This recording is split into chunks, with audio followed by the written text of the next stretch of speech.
Welcome to the Big Unlock podcast, your leading source of info for insights and best practices in digital health and digital transformation. Join host Patty Padmanabhan, CEO of Damo Consulting and co-author of Healthcare Digital Transformation, How Technology, Consumerism, and Pandemic Are Accelerating the Future, in conversation with leading practitioners of healthcare and technology. This podcast is sponsored by Health Next, the enterprise-class virtual care platform from Tech Mahindra Health and Life Sciences.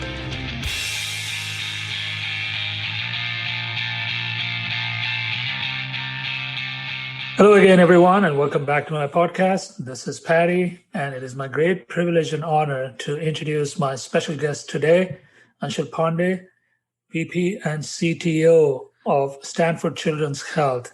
Anshul, thank you so much for setting aside the time, and welcome to the show. Thanks, Patty. It's great to be talking to you, and all the good work you've been doing has been well received and appreciated. Thank you so much for that. So let's dive right in. Could you give us a little bit of an overview of some of the digital programs that are currently operational at Stanford Children's? Yeah, so our digital journey has been there for many years now. We were in the forefront of what was happening from a digital perspective for pediatrics. And some of the things that we did, it made sense for us very early on to start investing in terms of thinking about how to do remote monitoring, how to get that data, and then how to make the clinician's life easy in terms of being able to use that data that was coming from digital monitoring programs. Right now, like everybody else, telehealth expanded considerably for us. And likely so. And the work right now has been around ensuring that we still retain very high levels of telehealth post-COVID. So as a good example, there's a massive work group behind the scenes to understand what happens post-COVID and what will be the barriers for us to stay at high levels of telehealth. And then how do we eradicate those barriers, right? Whether they're regulatory barriers, billing barriers, or experience and equity barriers. So that's really huge for us. And then besides just the telehealth and the remote monitoring portion, there's a ton of work going on in terms of process improvement and process optimization, as well as new business ideas in terms of how we use digital to take care of patients a different way and to integrate and connect and attract patients from all over the country, if not the world, for things that we do better than anybody else. And after that, once they have had the procedure, to be able to take care of them remotely while their local physicians take care of their day-to-day needs, as the case may be. Yeah. Now, you're a children's hospital, and obviously your population is a little bit different from adult populations. Right. So what makes your population unique when it comes to enabling care using telehealth and remote monitoring and other digital health tools? Yeah, so one of the interesting things is, and it's a good thing, is that kids overall are healthy, right? So all the things that we as adults have that are usually tied to how we took care of our bodies or did not take care of our bodies or genetic factors, kids usually don't see that. So the biggest challenge is the number of, the N for us is really, really low, right? So I'll give you an example. We're working on a program to be able to do electrocardiograms at home, that we could give that machine to a parent and say, get us these images remotely. And the N for that program is probably 12 or 15 at most in a year. Right. So the programs are really unique in terms of the size of them, which also makes it more complex, because the biggest challenge we have faced is that a lot of the devices are really, especially on the home monitoring front, are really not made for kids, because the financials don't work out for the monitoring companies who develop them. So we're kind of an afterthought, which makes some of these things even more challenging for us to build, design, and develop. Yeah, it's interesting you say that. In many ways, even though your patients are children, the users of the technology may be the parents. And Correct. So you're designing both for the children and for the parents. That makes it a very unique dynamic, I imagine. Absolutely. And it's a fidelity issue too, right? So if you think about just a simple thing as a weighing machine, the fidelity we're looking for is a newborn where, we're looking at grams of fidelity, not pounds of fidelity as an example. So that's interesting and challenging by itself. and then to ensure that a parent can handle it, and then the data can be sent from a remote device back to us. So yeah, definitely some very, very unique challenges in terms of getting all of those pieces to work together. Yeah. So let's talk about the technology itself. In your role as CTO, how do you go about assessing your technology choices when you're implementing digital programs? And what do you see as the role of the enterprise IT system, the EHR system, as an example, in your digital roadmap? Yeah, so it's not just the EHR, but probably 5 or 6 core technologies that we think as our basis for almost everything. And anytime we have a unique problem that comes from our business or from our clinicians to say, look, we want to do X, one of the first things is to say, okay, how do we design for X and how do we solve it? But more importantly, with the solution set that we have, whether it's the EHR or the ERP system or our telehealth platform, is to say, can these things somehow provide that solution? And then the next part comes in and say, if the answer is no, then who can do it? At that point, it's a buy versus build decision. And in a lot of cases, it is, yes, we think this vendor can provide the underpinnings for it, but we may have to build a brand new connector that has never been done before. But the thought process, again, use the core technologies that are available today with partners that we have had long relationships with, or find a new partner, and then subsequently looking at what we have to build in-house by our own developers. So let's talk about a specific case here. So Yeah. today, EHR systems have evolved over the last several years, and they now offer a lot more functionalities that would be considered digital functionalities. So when you're left with a choice of using a quote unquote native capability from your core EHR system, is that your default, or do you look at alternate solutions that may be best in class, standalone solutions? And after all, you're in Silicon Valley, there's no dearth of standalone solutions, innovative solutions. How do you make those trade-offs? Where do you begin? Could you walk us through a little bit of the thinking when you come to this kind of a situation? Absolutely. So I'll preface with an example that we just brought online a few weeks ago. One of the things we were struggling with telehealth was the whole structure around telehealth was built on a patient getting a message through the patient portal, which means that they have to have an email, right? And one of the things we found out from our patient community was, from an equity perspective, a lot of people had smartphones, but not every smartphone owner had an email address. So how do you ensure that you can still send a telehealth visit information or a starting URL on text, right? And so our answer is, well, let's go to the EHR group and find out, have they done something like this before? Is there a solution that they have available? And the answer is no, they don't. We said, okay, let's go to our telehealth group and find out if that vendor has a solution for it. And the answer was no, because if you think about it, the vast majority is using emails as a starting point for a conversation, including you and me talking about it today. And then we start saying, okay, we have to send text. Let's figure out with our text messaging system provider. And they said, yes, we can, but I need this information from you. And finally, we ended up creating our own bridge.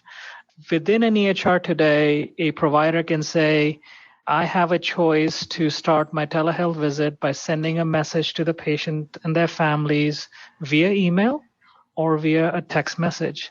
And that required all of that work to happen and some amount of development from our side to actually make it into a reality.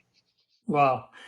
These are some of the assumptions that we live with, right? I would never have thought that you could have a section of your population that owns smartphones but does not have an email ID. And that is just simply beyond my thinking, at least. But it's very illustrative and informative, because implementing digital health solutions, from everything I hear, is about all these small things. You're trying to cover everyone in your population, not just a certain section of your population, and you have to take care of everybody. So coming back to the topic of the technologies, now you talked about the fact that you're looking at 4 or 5 technology platforms as the core, including the EHR platforms. When you talk about digital experiences and creating the digital front-end experiences, there is a lot of tools that either are native to EHR, or you're getting it from the outside, or you're building it yourself. What about the backend infrastructure that needs to be in place for all of these solutions to work well, work seamlessly, and for the user, whether it is a caregiver or a patient, to feel like this is all intuitive, easy to use, and is working.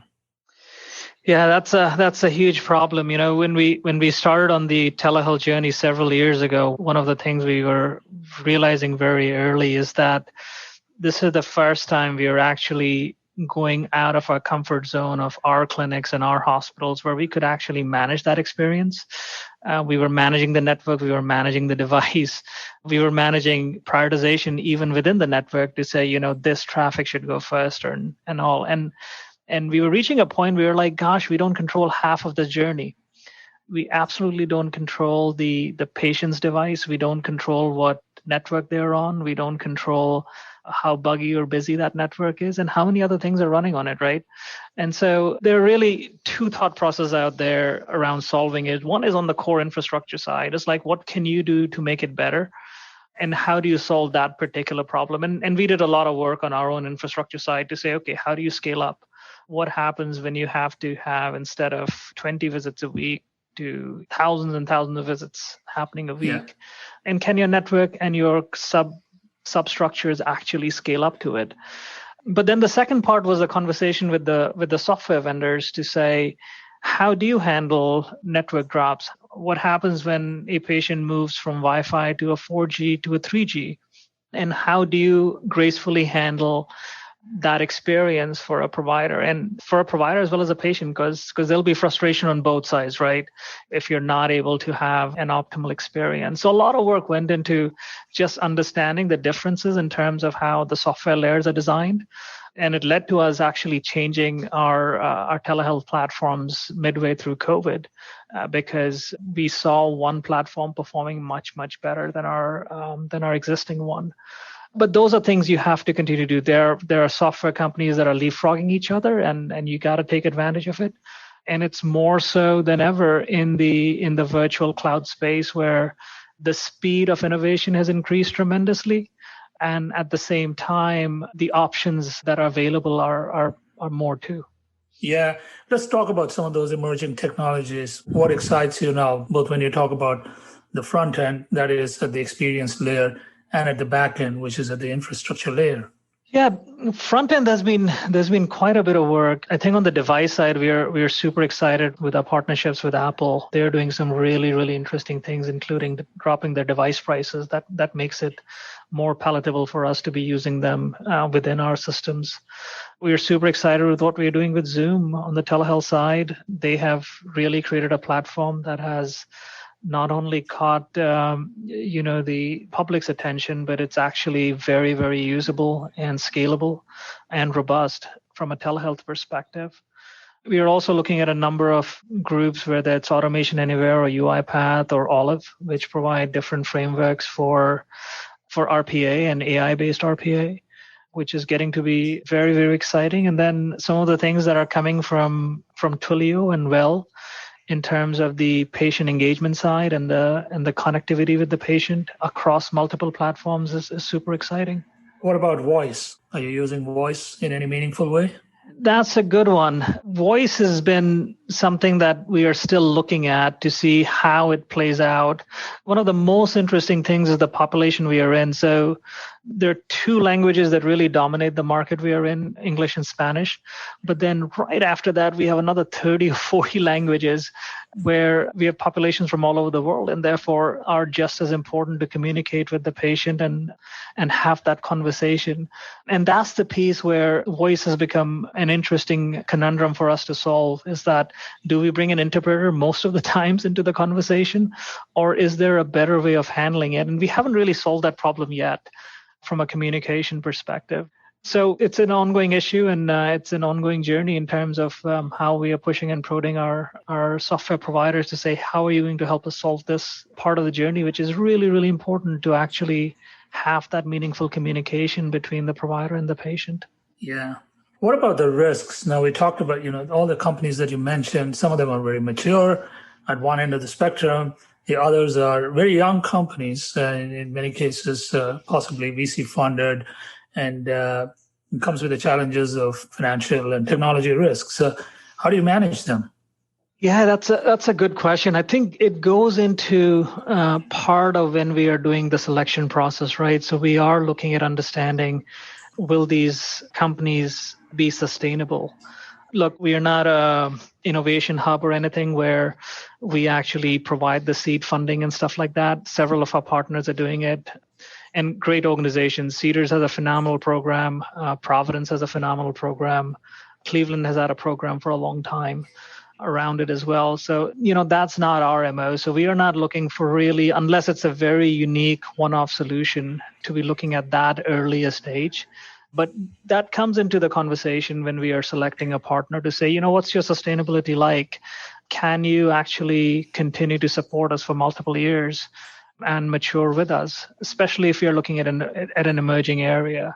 And there's conversations around, what is the financial stability or viability of the organization? What's the excitement level of the market around it too?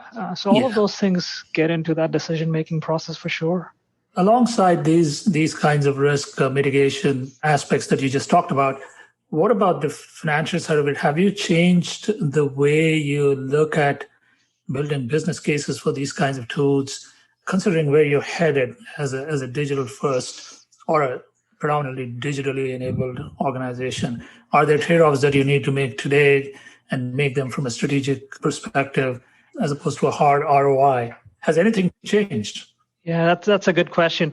It has changed a bit, right? So COVID has done a few things. One, it has allowed us to experiment much, much more rapidly. It's also allowed us to fail much, much more rapidly and move on, right? So fail fast, get comfortable with experimentation. And that's been wonderful. Without those two things happening, I don't think we could have made the number of useful changes from a technology perspective in the organization.